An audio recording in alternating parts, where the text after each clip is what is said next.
Friend, स्वागत है आपका अपने चैनल लास्ट क्लास में। आज की इस वीडियो में विज्ञान के काफी महत्वपूर्ण 5 सब्जेक्टिव प्रश्न हम आपको बताएंगे।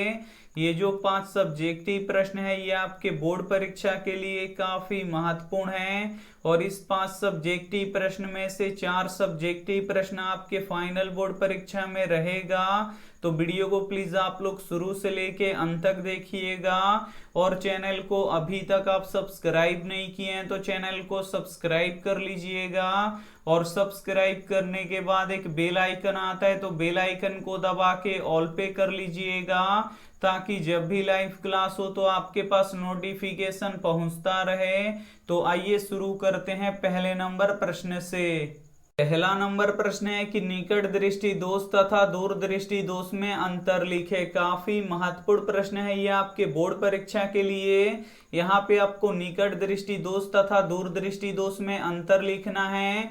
तो आइए इसका उत्तर देख लेते हैं। एक बगल आप लोग लिखिएगा निकट दृष्टि दोष और दूसरे बगल आप लोग लिखिएगा दूर दृष्टि दोष और एक एक करके अंतर स्पष्ट कर दीजिएगा। तो आइए देखते हैं यहाँ पे पहला अंतर, इस दोष में मनुष्य निकट की वस्तु देख सकता है, दूर की नहीं देख सकता। जो निकट दृष्टि दोष होता है इसमें क्या होता है कि मनुष्य निकट की वस्तु देख सकता है लेकिन दूर की वस्तु नहीं देख सकता।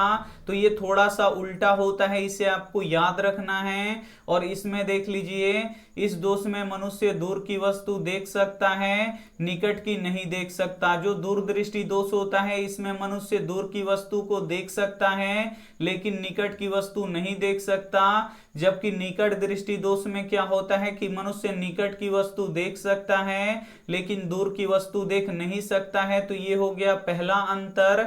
आइए देखते हैं अब यहाँ पे दूसरा अंतर, इसमें प्रतिबिंब रेटिना के आगे बनता है। जो निकट दृष्टि दोष होता है इसमें जो प्रतिबिंब होता है वो रेटिना के आगे बनता है और इसमें देख लीजिए इसमें प्रतिबिंब रेटिना के पीछे बनता है। जो दूरदृष्टि दोष होता है इसमें जो प्रतिबिंब होता है ये रेटिना के पीछे बनता है, जबकि निकट दृष्टि दोष में क्या होता है कि प्रतिबिंब रेटिना के आगे बनता है। तो ये हो गया दूसरा अंतर।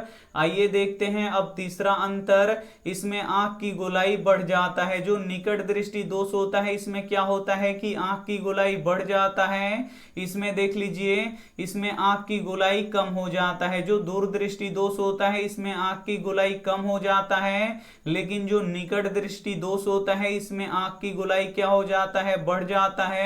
तो ये हो गया तीसरा अंतर। अब यहाँ पे चौथा अंतर देखिए, निकट दृष्टि दोष को दूर करने के लिए अवतल लेंस का प्रयोग किया जाता है। जो निकट दृष्टि दोष होता है इस दोष को दूर करने के लिए अवतल लेंस का प्रयोग किया जाता है और इसमें देख लीजिए दूरदृष्टि दोष को दूर करने के लिए उत्तल लेंस का प्रयोग किया जाता है। जो दूरदृष्टि दोष होता है इस दृष्टि दोष को दूर करने के लिए उत्तल लेंस का प्रयोग किया जाता है, जबकि निकट दृष्टि दोष को दूर करने के लिए अवतल लेंस का प्रयोग किया जाता है। तो ये रहा चौथा अंतर। तो उम्मीद करते हैं ये प्रश्न आपको काफी अच्छी तरीके से समझ में आ गया होगा। समझ में आ गया है तो प्लीज आप लोग वीडियो को लाइक कर दीजिए और वीडियो को प्लीज आप लोग शुरू से लेके अंत तक जरूर देखिएगा। आइए देखते हैं अगला प्रश्न, 2 नंबर प्रश्न है कि रक्त के कार्यों को लिखें। काफी महत्वपूर्ण प्रश्न है ये आपके बोर्ड परीक्षा के लिए।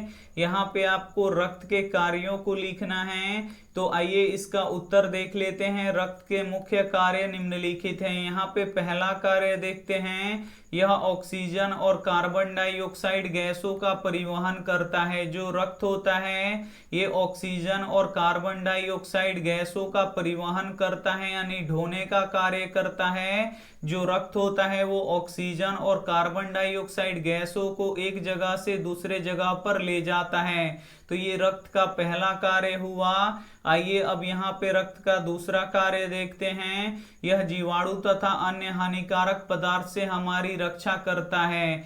जो रक्त होता है ये जीवाणु तथा अन्य हानिकारक पदार्थों से हमारी रक्षा करता है। जो जीवाणु होते हैं या अन्य हानिकारक पदार्थ होते हैं उन्हें नष्ट करता है। तो ये रहा दूसरा कार्य। अब हम यहाँ पे तीसरा कार्य देखेंगे। ये शरीर के तापक्रम को स्थिर रखता है। जो रक्त होता है ये शरीर के तापक्रम को स्थिर रखता है यानी मेंटेन करके रखता है। अब यहाँ पे हम चौथा कार्य देखेंगे।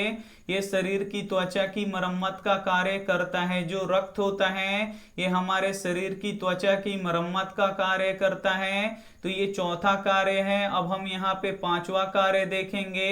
यह रक्त के थक्का बनाने में सहायक होता है। जो रक्त होता है ये थक्का बनाने में सहायक होता है। और रक्त को थक्का कौन बनाता है? तो प्लेटलेट्स बनाता है। तो ये भी साथ में आपको याद रखना है। अभी हम यहाँ पे छठा कार्य देखेंगे।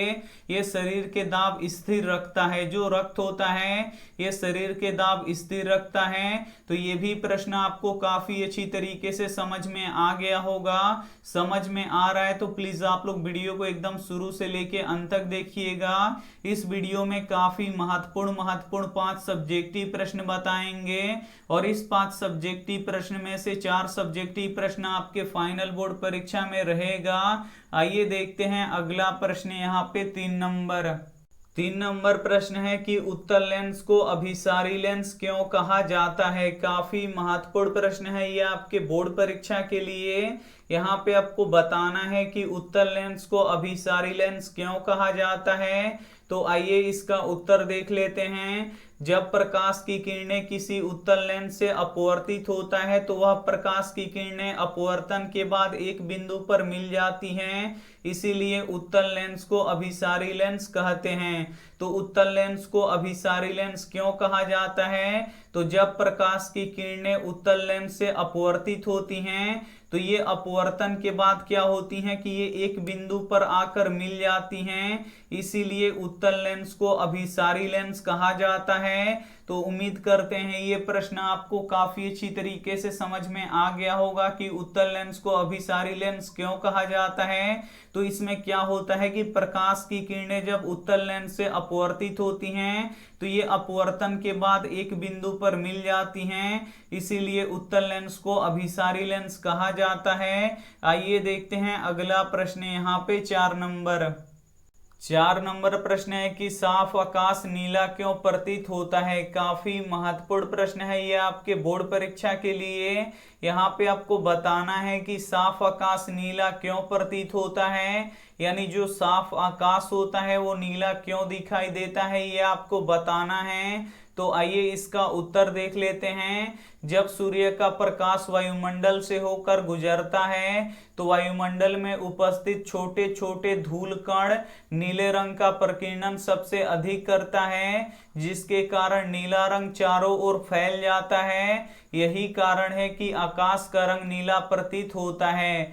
क्या होता है कि जब सूर्य का प्रकाश वायुमंडल से होकर गुजरता है तो वायुमंडल में उपस्थित छोटे छोटे धूल कण नीले रंग का प्रकीर्णन क्या करते हैं? सबसे अधिक करते हैं। तो नीला रंग क्या होता है कि वायुमंडल में चारों बगल फैल जाता है, इसीलिए आकाश में कैसा दिखाई देता है? नीला दिखाई देता है। तो यहाँ पे आपको समझ में आ गया होगा कि साफ आकाश नीला क्यों प्रतीत होता है। तो जब सूर्य का प्रकाश वायुमंडल से होकर गुजरता है तो वायुमंडल में उपस्थित छोटे छोटे धूल कण नीले रंग का प्रकीर्णन क्या करते हैं? सबसे अधिक करते हैं, जिसके कारण क्या होता है कि नीला रंग चारों ओर फैल जाता है और यही कारण है कि आकाश में नीला प्रतीत होता है। तो उम्मीद करते हैं ये भी प्रश्न आपको काफी अच्छी तरीके से समझ में आ गया होगा। आइए देखते हैं अंतिम प्रश्न। यहाँ पे 5 नंबर प्रश्न है कि नाभिकीय संलयन तथा नाभिकीय विखंडन में अंतर लिखें। काफी महत्वपूर्ण प्रश्न है ये आपके बोर्ड परीक्षा के लिए।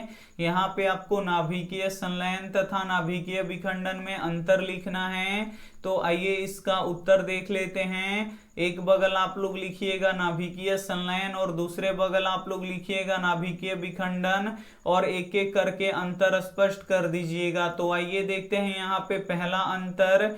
इस अभिक्रिया में 2 हल्के नाभिक परस्पर संयोग करके एक भारी नाभिक का निर्माण करता है। जो नाभिकीय संलयन की अभिक्रिया होता है, इसमें क्या होता है कि दो हल्के हल्के नाभिक आपस में परस्पर संयोग करके एक भारी नाभिक का निर्माण करता है। और इसमें देख लीजिए, इस अभिक्रिया में एक भारी नाभिक दो हल्के नाभिकों में विखंडित हो जाता है। नाभिकीय विखंडन अभिक्रिया में क्या होता है कि एक भारी नाभिक दो हल्के नाभिकों में विखंडित हो जाता है। तो ये रहा पहला अंतर। अब हम यहाँ पे दूसरा अंतर देखेंगे।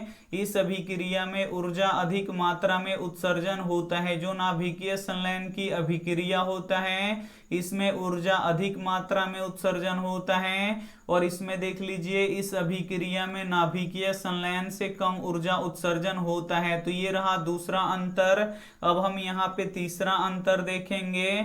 यह अभिक्रिया बहुत उच्च ताप पर होता है। जो नाभिकीय संलयन की अभिक्रिया होता है, यह अभिक्रिया बहुत उच्च ताप पर होता है। और इसमें देख लीजिए, यह अभिक्रिया निम्न ताप पर होता है। जो नाभिकीय विखंडन की अभिक्रिया होता है, ये निम्न ताप पर होता है। तो उम्मीद करते हैं ये भी प्रश्न आपको काफी अच्छी तरीके से समझ में आ गया होगा कि नाभिकीय संलयन तथा नाभिकीय विखंडन में अंतर लिखें। यहाँ पे हम आपको 5 काफी महत्वपूर्ण सब्जेक्टिव प्रश्न बता चुके हैं। और इस 5 सब्जेक्टिव प्रश्न में से 4 सब्जेक्टिव प्रश्न आपके फाइनल बोर्ड परीक्षा में रहेगा।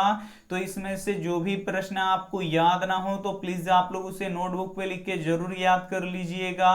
और इसका पीडीएफ हम अपने व्हाट्सएप ग्रुप में डाल देंगे कल सुबह 9 बजे तक। तो उसे आप लोग क्या कर लीजिएगा, डाउनलोड करके इसे लिख के याद कर लीजिएगा, क्योंकि काफी महत्वपूर्ण प्रश्न हैं। और वीडियो को लाइक नहीं किए हैं तो प्लीज आप लोग वीडियो को लाइक कीजिएगा, अपने दोस्तों के पास इस वीडियो को जरूर शेयर कीजिएगा। और चैनल को अभी तक आप सब्सक्राइब नहीं किए हैं तो चैनल को सब्सक्राइब करके साथ में बेल आइकन को ऑल पे दबा लीजिएगा, ताकि जब भी लाइव क्लास हो तो आपके पास नोटिफिकेशन पहुंचता रहे। Thank you for watching. मिलते हैं अगली वीडियो में, तब तक अपना ध्यान रखिए, मन लगा के पढ़ाई कीजिए। Take care and bye.